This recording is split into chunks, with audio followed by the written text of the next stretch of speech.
Bom dia, desafiantes e fãs da Bíblia. Vamos para a leitura de hoje, continuando no livro de Romanos. Hoje vamos ler 4 capítulos. Capítulo 4.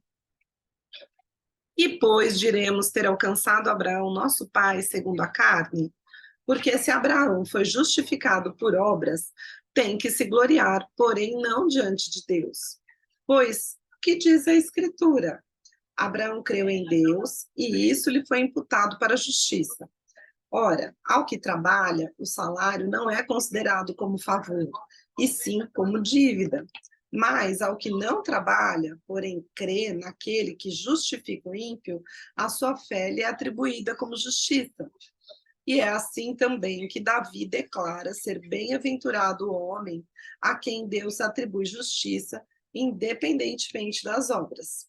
Bem-aventurados aqueles cujas iniquidades são perdoadas e cujos pecados são cobertos.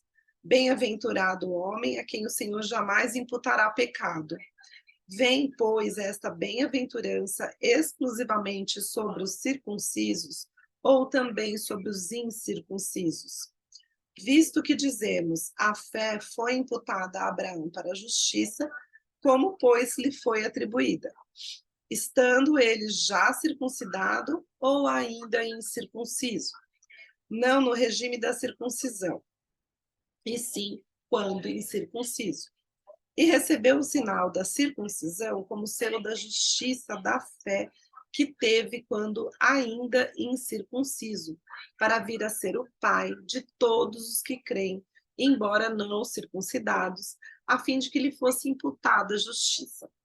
E pai da circuncisão, isto é, daqueles que não são apenas circuncisos, mas também andam nas pisadas da fé que teve Abraão, nosso pai, antes de ser circuncidado.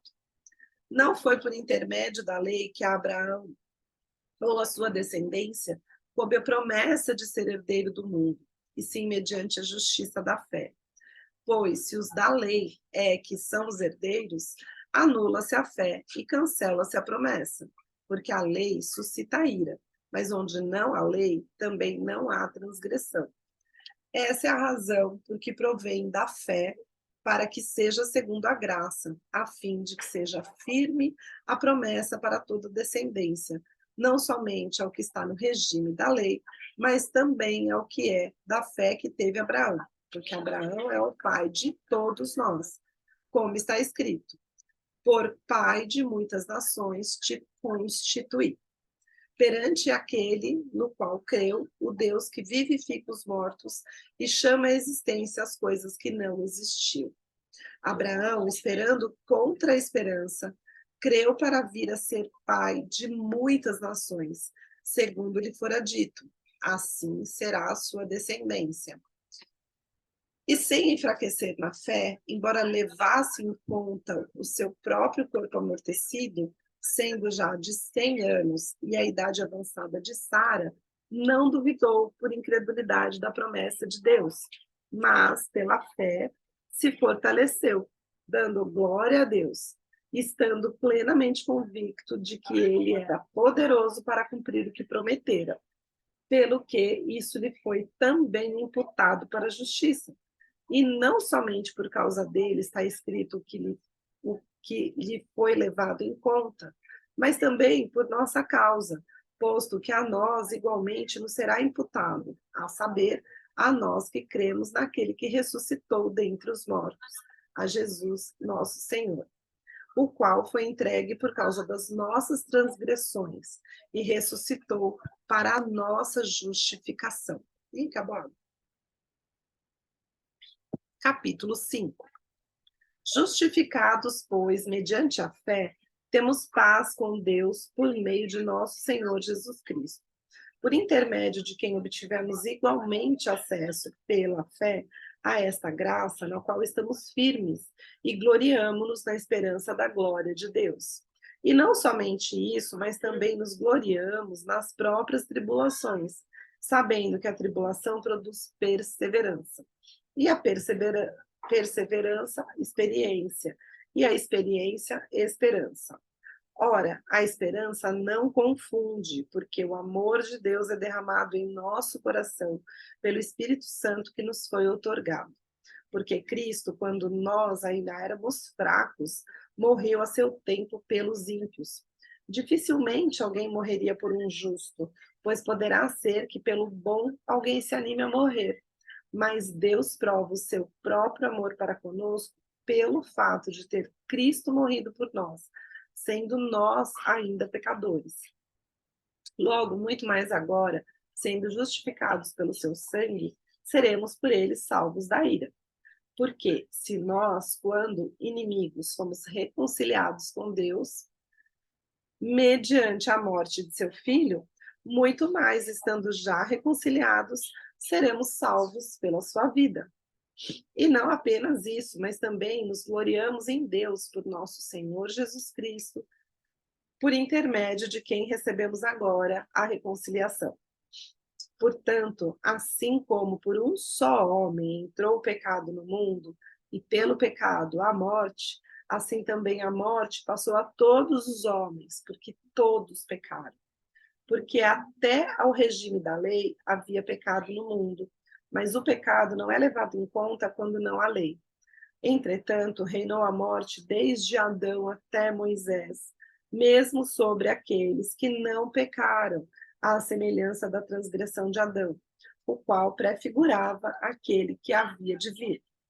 Todavia, não é assim o dom gratuito como ofensa, porque se pela ofensa de um só morreram muitos, muito mais a graça de Deus e o dom pela graça de um só homem, Jesus Cristo, foram abundantes sobre muitos.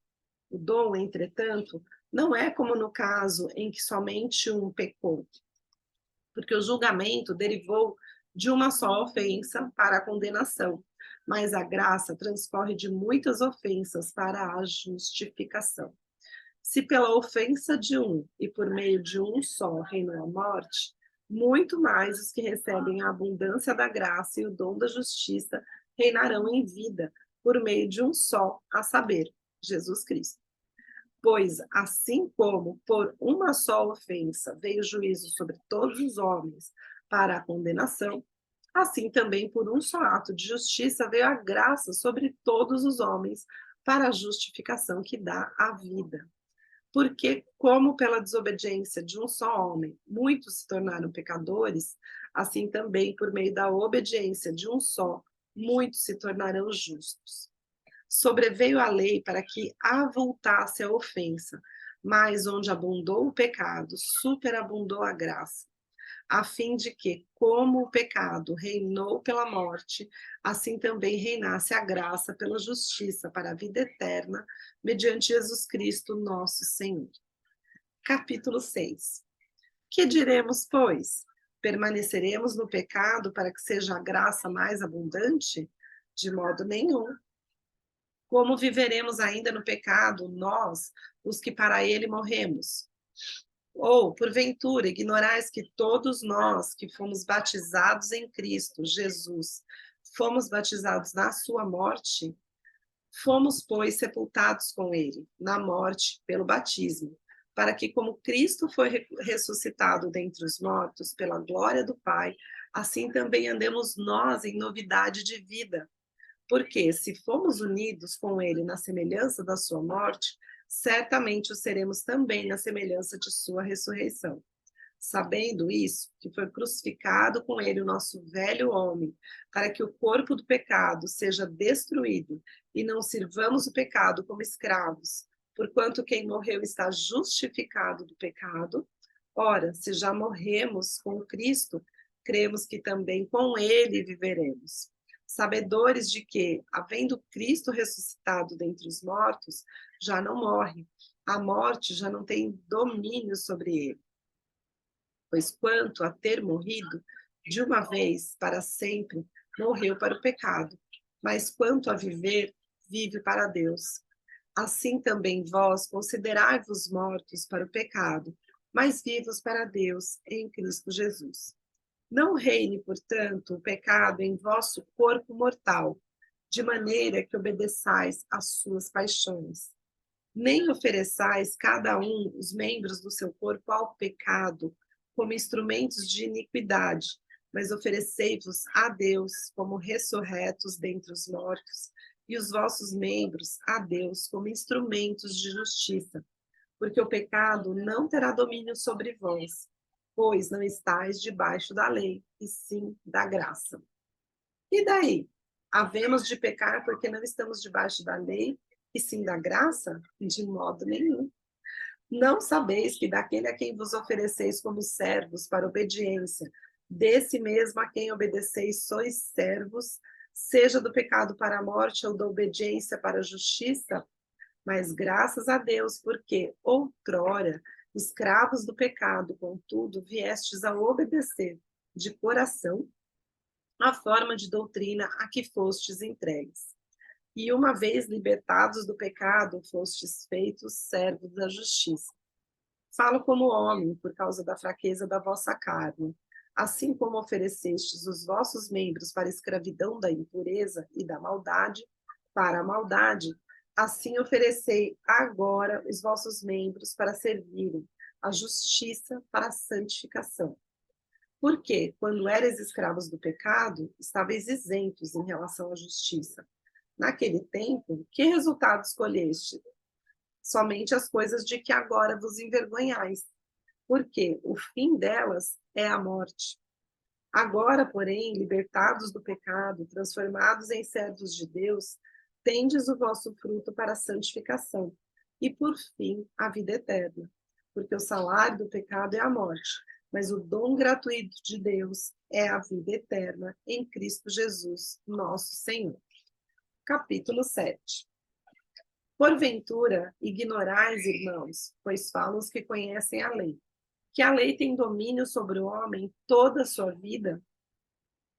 Ora, a mulher casada está ligada pela lei ao marido, enquanto ele vive. Mas se o mesmo morrer, desobrigada ficará da lei conjugal, de sorte que será considerada adúltera se, vivendo ainda o marido, unir-se com outro homem. Porém, se morrer o marido, estará livre da lei e não será adúltera se contrair novas núpcias. Assim, meus irmãos, também vós morrestes relativamente à lei por meio do corpo de Cristo, para pertencerdes a outro, a saber, aquele que ressuscitou dentre os mortos, a fim de que frutifiquemos para Deus. Porque quando vivíamos segundo a carne, as paixões pecaminosas postas em realce pela lei operavam em nossos membros, a fim de frutificarem para a morte. Agora, porém, libertados da lei, estamos mortos para aquilo a que estávamos sujeitos, de modo que servimos em novidade de espírito e não na caducidade da lei. Que diremos, pois? É a lei pecado? De modo nenhum. Mas eu não teria conhecido o pecado, senão por intermédio da lei, pois não teria eu conhecido a cobiça, se a lei não dissera, não cobiçasses, não cobiçarás. Mas o pecado, tomando ocasião pelo mandamento, despertou em mim toda sorte de concupiscência, porque sem lei está morto o pecado. Outrora, sem a lei, eu vivia, mas sobrevindo o preceito, reviveu o pecado e eu morri. E o mandamento que me fora para a vida, verifiquei que este mesmo se me tornou para a morte. Porque o pecado, prevalecendo-se do mandamento pelo mesmo mandamento, me enganou e me matou. Por conseguinte, a lei é santa, e o mandamento santo, justo e bom. Acaso o bom se me tornou em morte? De modo nenhum. Pelo contrário, pecado, para revelar-se como pecado, por meio de uma coisa boa, causou-me a morte, a fim de que pelo mandamento se mostrasse sobremaneira maligno. Porque bem sabemos que a lei é espiritual.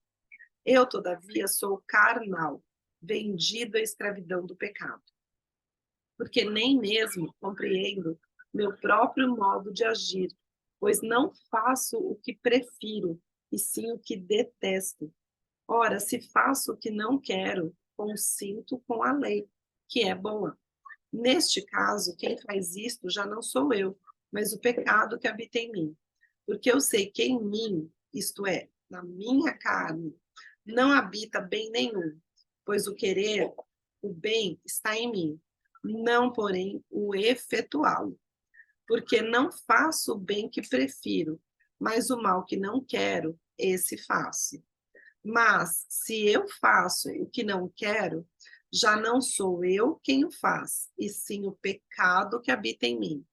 Então, ao querer fazer o bem, encontro a lei de que o mal reside em mim, porque no tocante ao homem interior, tenho prazer na lei de Deus, mas vejo nos meus membros outra lei, guerreando contra a lei da minha mente, me faz prisioneiro da lei do pecado, que está nos meus membros. Desventurado homem que sou, quem livrará, quem me livrará do corpo desta morte? Graças a Deus por Jesus Cristo, nosso Senhor, de maneira que eu, de mim mesmo, com a mente, sou escravo da lei de Deus, mas, segundo a carne, da lei do pecado. Que dureza esse grande conflito que existe dentro de nós. E Paulo descreve cada um quando ele fala: o bem que eu quero, eu não faço, mas o mal, sim. Beijo, até amanhã.